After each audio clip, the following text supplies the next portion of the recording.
Hi, I'm Josh. Let's make lamb keema. This spicy lamb mince is what restaurants and takeaways use for their keema naan, keema rice and keema curry dishes. Begin by adding the lamb mince to a bowl and break up slightly.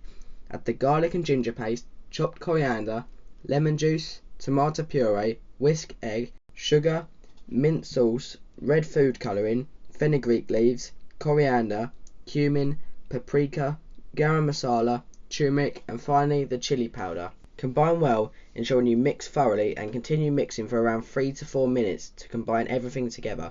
If using red food colouring, wear disposable gloves unless you want very red hands. Cover the dish and marinate for an hour, but ideally overnight is best. When ready, portion into 100-gram balls. It's ready to use immediately. Alternatively, refrigerate for up to 3 days or freeze for up to 3 months.